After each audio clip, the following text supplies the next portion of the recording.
Welcome back for another book talk. It's Tuber Tuesday, and today I'm so happy to give you my book battle and reading wrap up for April 2021. As always, each month when I do these book battles, I want to thank Penelope the paperback cat because she inspired me to do book battles. She's got awesome book battle wrap ups on her channel. What an awesome month of reading that I have had. This month I read 10 books, and that's a very awkward number to put into a book battle. We're looking for units of 4 so that we can put them in brackets of 4 and then have bracket winners go up against each other for quarterfinals, semifinals, finals, that sort of thing. The good news is I can turn these 10 books into 8 pretty easily because I read Dark Matter, I read the 3 books of the C.S. Lewis Space Trilogy, I read Project Hail Mary, I read The Wheel of Time, books 1 and 2, The Thing in the Woods, The Shadow of the Gods, and The Island of Sisyphus. So what I'm going to do is out of the C.S. Lewis Space Trilogy, books 1 and 2 are very similar, very much like one another. I'm just going to group books 1 and 2 together. Book 3 in that trilogy, though, was a very different book, very different type of story, the way that it was told, so I'm going to leave it out on its own. And then for The Wheel of Time, I'll group books 1 and 2 together as well. To me, those were very much the same book, kind of retold, redone, with book 2 being a better version of it. Alright, and that reduces my count down to 8. Here we go. First bracket will be basically the science fiction bracket, with Dark Matter up against the C.S. Lewis Space Trilogy, books 1 and 2, and then C.S. Lewis Space Trilogy, book number 3, up against Project Hail Mary. The second bracket will be mostly a fantasy bracket, but with horror mixed in there. The Wheel of Time books 1 and 2 against The Thing in the Woods, and then The Shadow of the Gods against The Island of Sisyphus. So we'll have the winner of the sci-fi bracket go up against the winner of the fantasy horror bracket as a finals round after we deal with the semifinals in each bracket. Alright, here we go with the pairings. We've got Dark Matter by Blake Crouch, which is a story about a guy who, against his will, is forced to go on a multiverse journey and has to figure out all kinds of crazy stuff in order to get back to his normal life. And quite frankly, same basic concept from C.S. Lewis's books Out of the Silent Planet and Paralandra, those 2 books that start out the space trilogy. You've got a main character who is forced to go off on an adventure to another planet and then has to travel around, figure things out, solve things to get home. So we're actually dealing with the same concept at its core, but I'm gonna say that, and part of this could just be biased because C.S. Lewis's books are from 1938 and 1943 and Blake Crouch's book is a recent hit. I'm gonna go with Blake Crouch here. The modern multiverse story just was more fun, and even though it involves some weird science, I think that it actually made more sense to me. Since we're talking about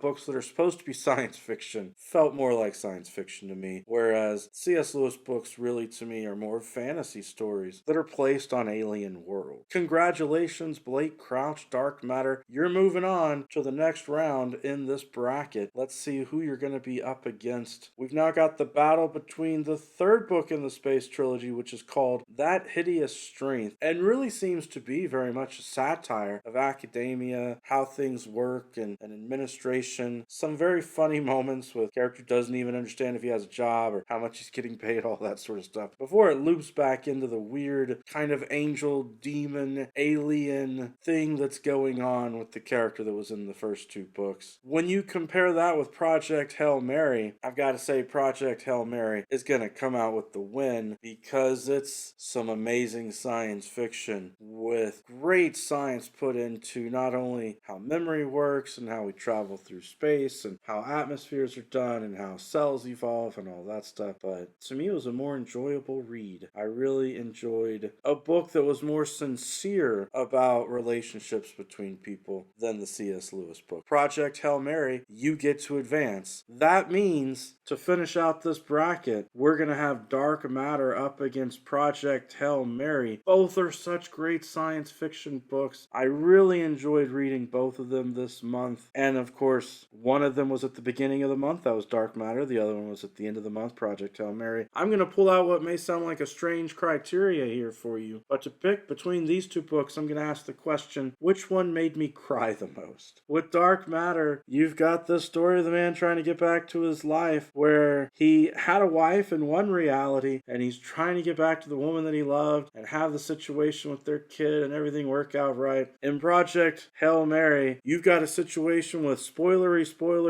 things that I won't mention, but I have to admit I cried more. I cried a lot at the end of Project Hail Mary. Even though I predicted the ending, it still hit me in my heart. Hit me really hard. And it may just be the older I'm getting, the more that I really get into the emotions of these books. So congratulations, Project Hail Mary by Andy Weir. You get to win the science fiction bracket, which means you'll be moving on to the finals once we find out who wins from the other half of our books for the month. All right, now it's time for our second half of the books from the month. Wheel of Time, books 1 and 2, up against The Thing in the Woods by Matthew W. Quinn. Wheel of Time by Robert Jordan. To compare these and figure out a winner, I'm going to ask, what was the author's purpose? How well did the author achieve the purpose? Robert Jordan said he was trying to write something like The Lord of the Rings, but in which the characters refused to go with the old wizard who showed up in the small town farm area and instead ran out the back door, do their own thing, fleeing into the world. Whereas Matthew W. Quinn wrote a book trying to entertain us with a coming-of-age story in a primordial horror Cthulhu-esque setting with a small southern swamp town. And when I look at both of those and think about how well they came across, I think The Thing in the Woods is the clear winner. Matthew W. Quinn definitely captured exactly what he's trying to do for that genre with those tropes. I think it worked out really awesomely. Whereas The Wheel of Time books 1 and 2, to me, sorry fans of The Wheel of Time, it just felt kind of flat. I feel like the author could have done a much better job with that concept. Though I'm sure it'll get better as the series continues. It's just not going to win for this month for my reading. And then we've got our last setup here with The Shadow of the Gods against the Island of Sisyphus. It's by James Finch II. He told me that that book is supposed to be coming out May 18th, but my goodness, it's up against the epic The Shadow of the Gods by John Gwynne. And I'm so sorry to say, it's hard for any book to go up against The Shadow of the Gods. John Gwynne has mastered the fantasy genre, the epic story with three main characters' points of view back and forth. So Shadow of the Gods is going to advance. And that brings us to the determination between The Thing in the Woods and The Shadow of the Gods to figure out which one of those will go to the finals round up against Project Hail Mary. And this is a tough one. They're both 5-star reads to me. I enjoyed both of them a whole lot. In the end, though, I'm gonna have to say John Gwynne accomplishes a lot. He's a much more experienced writer, already having written so many books, and he really gets the story going and going and going to epic levels, which, again, I do not fault The Thing in the Woods. It's got an amazing climactic battle, but The Shadow of the Gods has multiple of those. So I'm going to give this win to The Shadow of the Gods. Congratulations, going to finals. Finals round. Project Hail Mary won the science fiction section. Shadow of the Gods won the fantasy section. And I've got a problem because, just like I was saying with that last pairing, these are both 5-star books. They both are written by accomplished authors. They both achieve very much the purpose that they set out to do for their genre. Now, if I wanted to, I could try and say that The Shadow of the Gods is part of a larger series, and thus I want more of a conclusion, but I know that that's coming later in the series. I could say Project Hail Mary stands alone as its own book and thus should get the nod to win for the month, but I don't feel like saying that because The Shadow of the Gods is so good, and like I said, I feel like it does what it's supposed to do as book one of a series in which you expect John Gwynne to have more happening in the later books. So I've run into a dilemma here for the first time ever, and hopefully the only time ever. I'm going to award a tie, and we're going to have two winners for the month. Isn't that exciting? Because I can't pick between them. Project Hail Mary and The Shadow of the Gods both stand out as phenomenal books. They both win. Both books win for the month. Like I was saying, it was just an amazing month of reading. I love the books that I read this month. I hope that you've enjoyed the book battle. Hope you're doing awesome. Every day,